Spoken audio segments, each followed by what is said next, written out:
Everyone is speaking out against this, and that is the New York Met catching staff. As in Wednesday night's game, Luis Torrens had a really rough defensive night and went 0 for 4 at the plate, and Francisco Alvarez had an even worse night back on Tuesday against the Braves, and likely is the reason why this guy, David Peterson, got yet another no decision despite such an incredible statistical start to 2025 and another great start back on Tuesday as the Mets lost 5-4 in extra innings in Atlanta back on Tuesday. They are now on a 5-game losing streak, the longest of the season, and have had their 4th and 5th consecutive losses of the season, the longest in 2025, and the first time both of those things happened here in 2025. So we have a lot to go over in terms of the catching.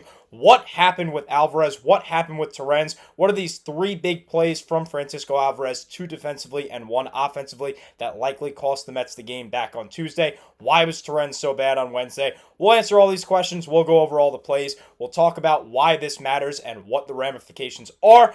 And we'll talk about what the Mets could do in the future at the catching position to help salvage this season at the catcher spot. Only on Mets Digest. I'm your host today, Mike Duda, and you know I'm a stats guy, and my stats are telling me that 72.1% of you that watch these videos are not subscribed. So please do me a favor, do us a favor here at Mets Digest, and hit that free subscribe button. That way we can bring content to you about the amazing. So without further ado, let's talk about this pathetic catching situation, and we'll start it off with a quote from John Heyman, the MLB insider. He said after Tuesday night's loss, quote, Luis Torrens should be the Mets starting catcher until someone figures out what happened to Alvarez. Now, of course, in this quote, he is referring to the Mets catcher Francisco Alvarez, and he's referring to these 3 plays that we need to talk about. And we'll go in chronological order, starting with arguably the most critical play, and this was on the defensive end for Alvarez.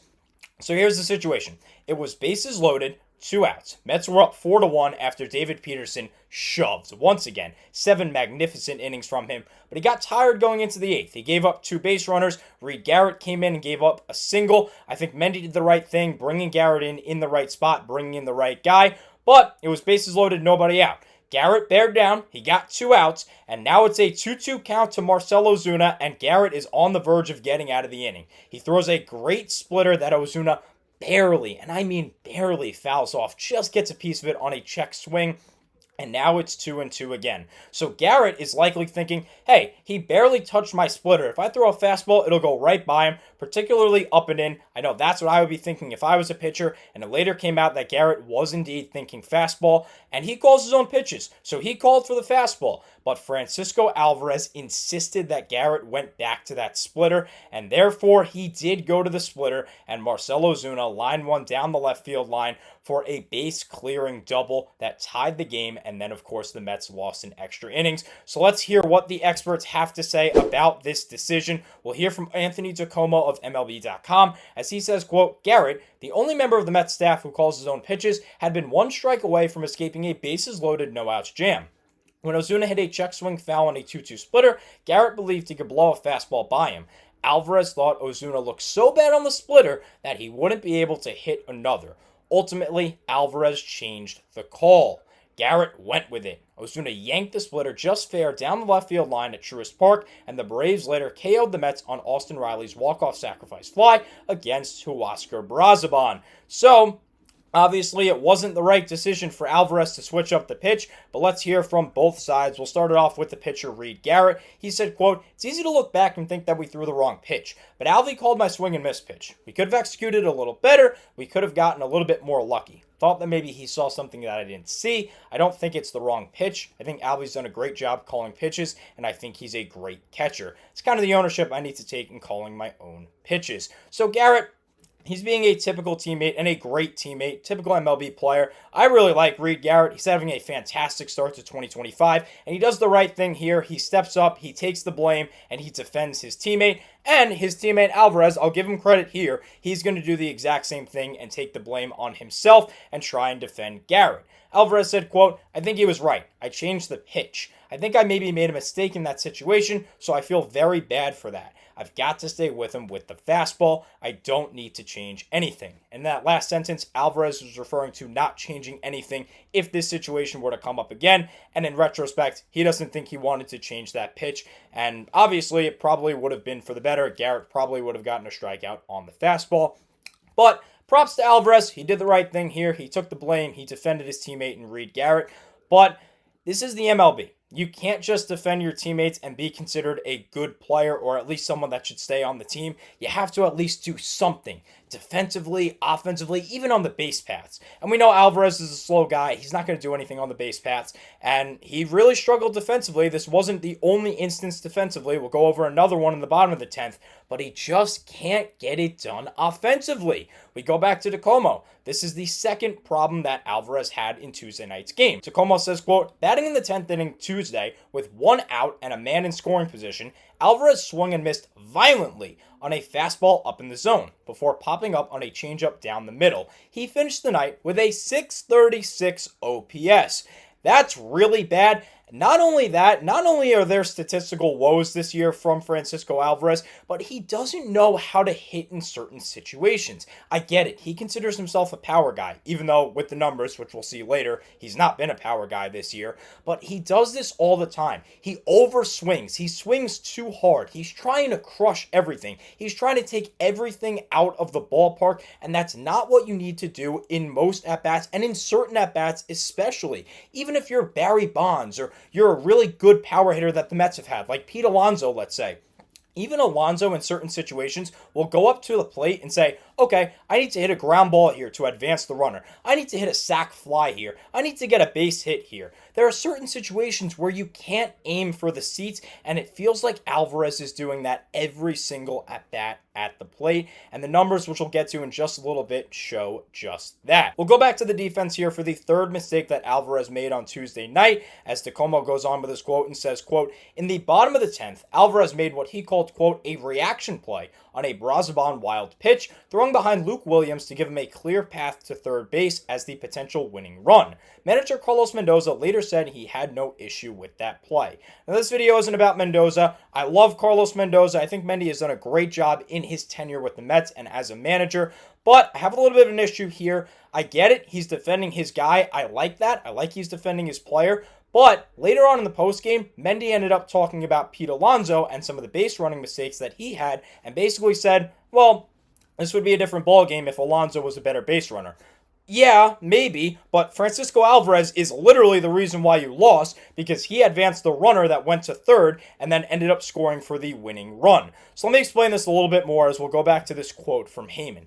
The situation was there was a runner on first and second. It was a wild pitch from Brazoban. So Alvarez went, he got it, he retrieved it, but the runners were kind of in the middle of nowhere. They were stuck in the middle of the bases, between second and third and between first and second.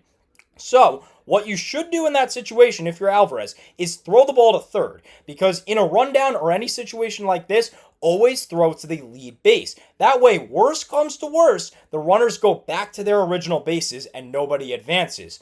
But what Alvarez does is he throws to second. So because he's throwing to second, the runner on first is saying, okay, I'm going to go back to first. And the lead runner who's on second is saying, well, I'm going to go to third. Because by the time it takes Alvarez to throw down to second and then from second to either third or second to first, the runners are easily going to be safe. They're more than halfway to the next base or back to first base in the trailing runner's perspective. So they're easily going to get back safely. That's why Alvarez just had to throw the ball to third base. We wouldn't have been in this situation. But instead, he makes the bonehead mistake to throw to second, and then the runner advances to third, and Austin Riley hits a sac fly.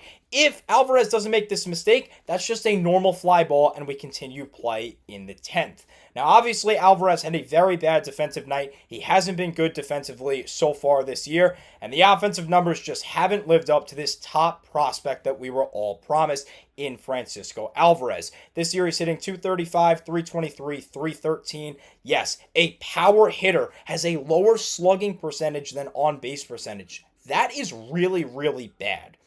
You pair that up with a .636 OPS, 85 OPS plus, well below league average, just 2 home runs and 10 RBIs in 33 games and 130 plate appearances, and the career stats, they're not much better. A slash of .223, .298, .408, good for a 706 OPS, and a below league average 97 OPS. Keep in mind, 100 OPS plus is league average. Now, I was saying that Luis Torrens basically this whole year should be the everyday starter, but Torrens had some problems yesterday, including on a pass ball. He scooped it with his mask, which is a very, very bad decision, especially because the runner at third wasn't even coming home. He didn't even attempt to come home, but instead Torrens scoops it with his mask. That is a dead ball, and therefore the runner advanced home. So that was a bad mistake. And the numbers don't even speak for themselves in terms of Torrens. I mean, he's a 223 hitter this year, so he definitely shouldn't be an everyday catcher. But look at this. He is substantially better than Francisco Alvarez in terms of the statistics this year,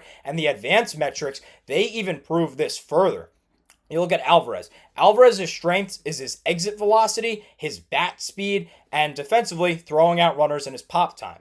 Well, what's Luis Torrens' strength? Just that, except look at the top stats. His average exit velocity, his sweet spot percentage, his barrel percentage, his hard hit percentage. They are all substantially higher than Francisco Alvarez. And look at that expected on base percentage. Look at that expected average. Those are all way, way better than Francisco Alvarez. And again, you look at these advanced metrics. I'll go back to Alvarez for a second. Luis Torrens trails him in just one category, and that is blocks above average. We saw that last night because a lot went by Torrens and he had a bad night defensively, but this is just night and day when you look at Baseball 7. Luis Torrens is the clear option over Francisco Alvarez, but I don't think he's an everyday player because of that poor average and because he's just not a good enough hitter. So the question is, what can the Mets do to replace Francisco Alvarez if they can end up trading him? Maybe they send him down to AAA, whatever. Honestly, I don't really care.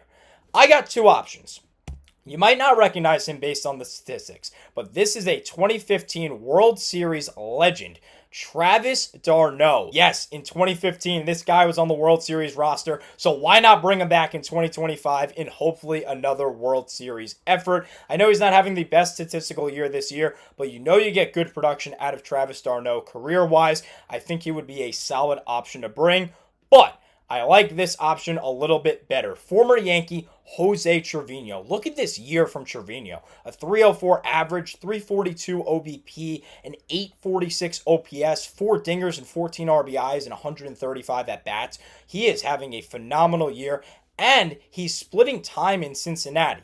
Now, the Reds, they're only half a game out of the wild card, so it would be a little bit difficult to go out and get him. The Reds might be asking for a lot for Trevino, but I think considering the catcher is the biggest need in the New York Mets system and for this New York Mets team, I think it is well worth a trade that you might be giving up a little bit more than you want. So overall, let me know what your thoughts are. Let me know what catcher you want to go get. Do you want Trevino? Do you want d'Arnaud? Is there another option that you want? I went through all of the catchers in the MLB right now, everyone that's at least taken one at bat or has had one inning in the field as a catcher, and I came up with these two guys as the best options. But if there's anyone else that I missed, anyone that you think is better, let me know down in the comments. Unfortunately, that's all the time I have for you in today's video. Thank you so much for watching, and let's go Mets.